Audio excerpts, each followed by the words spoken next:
कभी ऐसा महसूस होता है कि दिमाग बस बंद ही नहीं होना चाहता, खास तौर पर रात में, है ना? जब बाहर सब कुछ शांत होता है, तब अंदर दिमाग में सबसे ज्यादा तूफान मचता है। अगर ये बात जानी पहचानी लग रही है, तो आज हम इसी उलझन को सुलझाने की कोशिश करेंगे।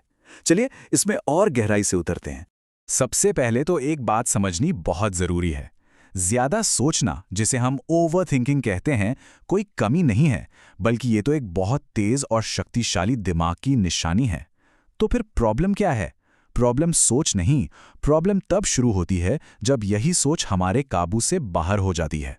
और यहीं से असली लड़ाई शुरू होती है। सोचिए, जब एक इतने तेज दिमाग को कोई सही दिशा नहीं मिलती, तो वो क्या करेगा? वो खुद के ही खिलाफ काम करने लगता है। जो चीज हमारी सबसे बड़ी ताकत होनी चाहिए, वही पलटकर हमारी सबसे बड़ी दुश्मन बन जाती है। देखिए, यहाँ पर दो तस्वीरें बिल्कुल साफ हैं।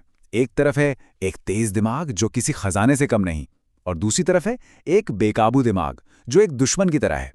दोनों में फर्क सिर्फ एक ही चीज का है, और वो है कंट्रोल।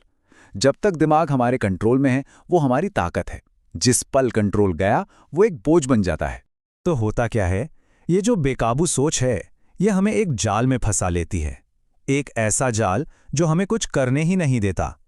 हम सोचने में ही अपनी सारी की सारी एनर्जी खत्म कर देते हैं, और फिर असल काम करने के लिए कुछ बचता ही नहीं। ये सब बहुत जाना पहचाना लग रहा होगा, है ना? वो रातें हैं जो बस सोचने में निकल जाती हैं।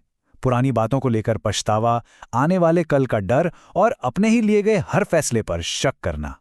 इसे कहते हैं एनालिसिस पैरालिसिस। मतलब एक ऐसी हालत जहां सोचना इतना हावी हो जाता है कि एक्शन लेने की हिम्मत ही नहीं बचती।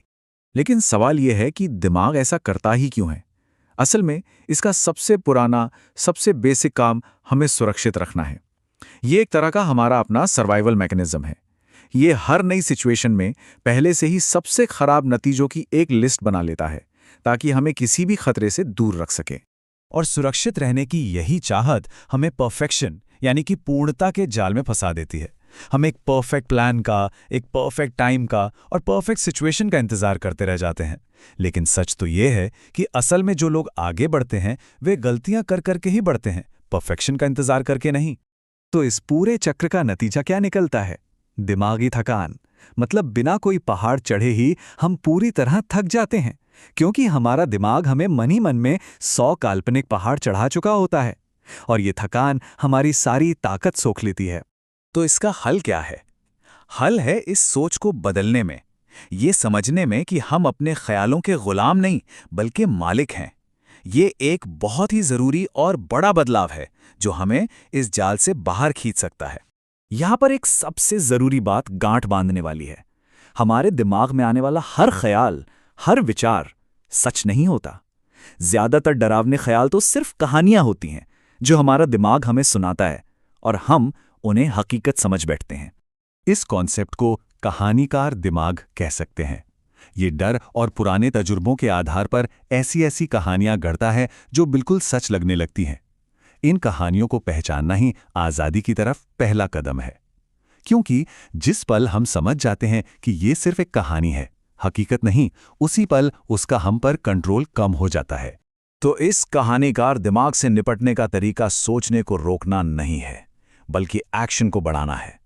जैसे ही हम काम करना शुरू करते हैं ना, दिमाग का शोर अपने आप धीरे धीरे कम होने लगता है। एक्शन ही ज्यादा सोचने की सबसे बड़ी दवा है। चलिए अब कुछ प्रैक्टिकल तरीकों पर आते हैं जो दिमाग को कंट्रोल करने और मन में स्पष्टता लाने में मदद कर सकते हैं। इसे एक टूल किट की तरह समझिए जिसे कोई भी इस्तेमाल कर सकता है। ये हैं वो 4 तकनीकें। पहली, 5 मिनट का नियम। दूसरी, शरीर को हरकत में लाना। तीसरी, सबसे बुरे डर को लिख डालना। और चौथी, किसी मकसद के साथ जीना, सिर्फ बिजी रहना नहीं। चलिए इन्हें एक एक करके समझते हैं। पहली तकनीक बहुत सिंपल है। जब भी दिमाग किसी एक बात पर अटक जाए तो खुद को एक टाइम लिमिट दें। ठीक है, इस पर सोचने के लिए सिर्फ 5 मिनट हैं। ये टाइम लिमिट दिमाग को एक ही लूप में बार बार घूमने से रोकती है, और 5 मिनट के बाद एक छोटा सही पर एक फैसला लेना है। दूसरी तकनीक कहती है कि जब दिमाग बहुत तेज भागे तो शरीर को चलाएं, वॉक पर निकल जाएं, दौड़ें, कुछ भी करें। इससे दिमागी एनर्जी फिजिकल एनर्जी में बदल जाती है। और ये तो साइंस भी कहता है कि एक्सरसाइज से ऐसे केमिकल्स रिलीज होते हैं जो तनाव कम करते हैं और मन को शांत करते हैं।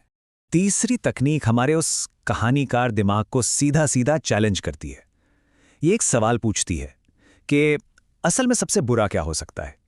वो कौन सी कहानी है जो दिमाग हमें बार बार सुनाकर डरा रहा है। और एक कमाल की बात यह है कि जब हम अपने सबसे बड़े डर को एक कागज पर लिख लेते हैं तो 90% मामलों में यह पता चलता है कि वो डर उतना बड़ा था ही नहीं।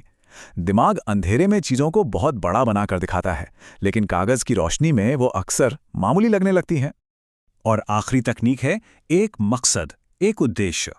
देखिए, एक खाली दिमाग ओवर थिंकिंग की फैक्ट्री बन जाता है, लेकिन एक मकसद दिमाग के लिए एक एंकर की तरह काम करता है, जो उसे बेकार की चिंताओं के समंदर में बहने से रोकता है और अपने मिशन पर फोकस रखता है।